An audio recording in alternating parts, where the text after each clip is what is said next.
Hey everybody, I'm here with my friend Rick, and Rick has an incredible story about the power of prayer and God healing. And I want you to hear this because it was a huge encouragement to me, and I think it will be to you as well. So Rick, tell us a little bit about your diagnosis. Well, I went to get some routine blood work, and everything was normal with the exception of one thing, which was something called PSA. PSA is a marker for prostate health. If it gets up to about 7, then you should see a doctor to rule out cancer. Mine was 4,135. If it gets to 7 and yours was in the 4,000s. Correct. Wow. So I thought that seemed to be a little bit high. Yeah. So of course I immediately started to pray. And then, as I prayed, I saw which urologist to go see. So then I went to see the urologist. And, my wife went with me, went to see him. He said, PSA that high? Yes, metastasized, you're going to die. Wow, he had some good news to share with you. Yeah, That's just what he said. It just mattered like that. Well, he was probably a little more diplomatic than that, but the end result was that's what he said. Yeah. And with my background, and Denise is a nurse, her background as well, it wasn't like it was shocking news to us. Right. We already knew what that indicated. But how did you react to that news? Well, I have the peace that passes understanding. So, my prayer from the very beginning was that God would be glorified. But I had certainly didn't know what was going to happen. And early on, there were times when Denise and I would just cry and hug each other because at that time I didn't know how long I was going to live. Right. Especially if you hear a doctor tell you that news. Yeah. Wow. Yeah. So what happened next then? You get this diagnosis, the doctor gives you this bit of news. Yeah, so then we start the testing, and have a first CAT scan, and the first CAT scan is done, and you get the wonderful news that you never want to hear regarding the tumor. It said massive. So I said, that doesn't sound good. No. And then the lymph nodes, they were the size of pop cans. They were 7 centimeters by 9 centimeters, so huge, 11 ounces. And one was blocking off my right kidney, so all the urine was backing up, and too extensive to do any surgery or radiation. So you're at feeling that time. like this is just it. This might be the end, even though you're praying and asking for Yeah, God. 'cause at that time I didn't know. Yeah.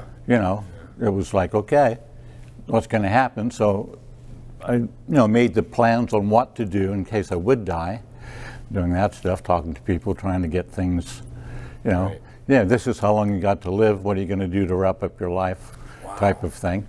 So then what happened? When did that seems like news that would just wipe me out and I'd give up, but you didn't. So what happened next? Well, no, I continued to pray, because that's what I do. One of the things, of course, but I started researching, and when I did that, I started on a supplement plan, and at that time I was feeling pretty encouraged by that time.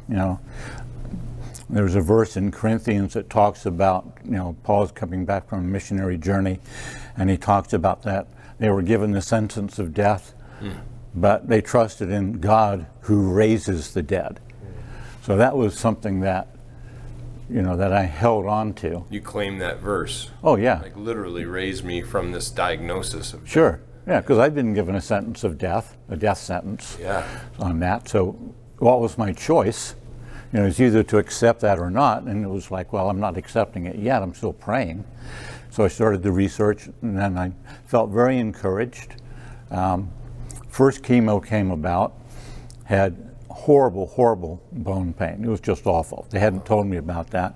And I found out that if I took Claritin, simple over-the-counter antihistamine, that took care of it. So then you didn't have the bone pain? After that, okay. Wow. Second chemo, I was just worn out. Worn out for 4 days and just slept. Third chemo, I felt the same afterwards that I did before. And I felt that way through the third through the eighth, which was the last one. My second CAT scan showed that everything was doing well. prostate was close to normal size. Lymph nodes were mostly gone for the most part. Really?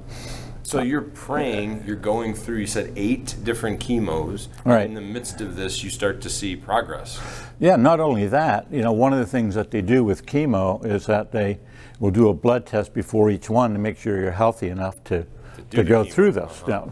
So one of the measurements that they do is for something called hemoglobin. Hemoglobin is a protein that's on a red blood cell that carries oxygen. Well, it goes down under chemo usually. So mine started, at relatively normal high, and then it went down about a point each chemo. Then it leveled off and then started to go up. So my last few chemo visits, my hemoglobin was actually going up, wow, which doesn't happen. That's amazing. Oh, it really is amazing. So then you began to claim the healing, like you were saying, God is healing me. Oh yeah, well, I had the confidence that God would heal me I think before I started chemo. Okay.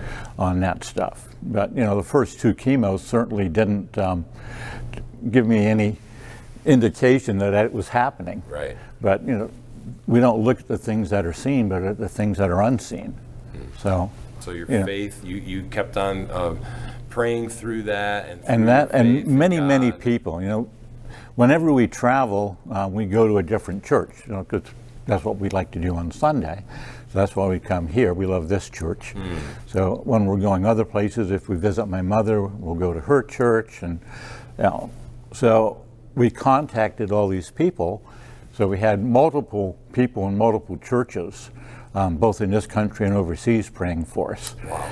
So what I tell them, I said, your prayers have been answered, but don't stop. Yeah, right. Keep going. Keep praying, because we're very thankful for that. Sure. So you've got people all around, literally all around the world, praying for you, and you say to them, "Don't stop, keep praying for me." Yes. Yeah, and you actually experiencing the power of prayer. I think sometimes we think prayer is just something we ask for, but we don't really expect God to heal. And here you are experiencing that healing. Oh yeah. Yeah, I always expect God to answer prayer. Yeah, amen. Yeah. Yeah, for sure. So what would you want, what would you want people to know after you've been through this? I mean, you got a death sentence. You could have given up, but you didn't. All right. Never give up. I mean, that's the thing. It doesn't matter what it looks like. God is always there. So when things look dark, God's still there. So don't give up. And the other thing is no matter what happens, we always have the final victory anyway. Mm-hmm. We're going to be raised at the last day. We'll have new bodies. So even if your prayer would have been answered by God taking your life and you going home to be with God, that would have been a divine healing. But He chose this way to heal your body physically. And here you are. How are you feeling today? Oh, I feel amazing. Really? I mean, really, yeah. Yeah, I've said that, towards the end of the chemo, I would talk to Denise, my wife, and say, I feel really good. I wonder what my blood results are going to be this time. And that's when I saw the hemoglobin started going up. I said, well, that's pretty good. So don't lose faith. Don't stop praying. Keep your hope in God. What else would you want people to know? Is there anything else that comes to your mind through your story of this is what I really want people to know? Yeah, don't try and figure it out on your own. I mean, that's a huge one. I mean, that's Proverbs, trust in the Lord with all your heart, lean not to your own understanding. So, yeah, because if you try and figure it out on your own, looking at it from a senses perspective, it looks pretty hopeless.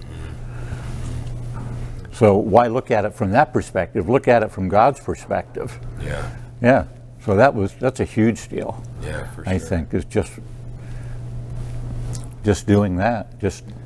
And for whatever reason, it's not that God always chooses to do a divine healing. God doesn't always choose to do a physical healing. He heals in different ways. Right, and that was, at the beginning when I was praying, I did not know what the answer would be. I didn't know if I was going to live or die at that point. So you were just praying for God's will and for God's healing. Yeah, my prayers always that God be glorified. Yeah. And then, fortunately for me, he chose to do it this way. And I love that. Here you are, Yeah. and you're glorifying God. You're giving Him the praise, and it's an encouragement to other people, who are Yeah. maybe in the midst of a prayer right now that they haven't seen progress on.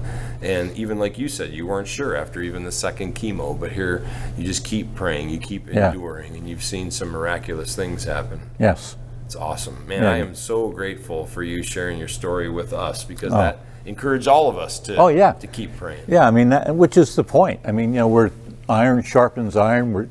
Some of us are weak in the faith, some are not as strong in the faith. All different areas. It's a body that we all need each other. Yeah. So yeah, I'm very, very, very thankful for what God has done.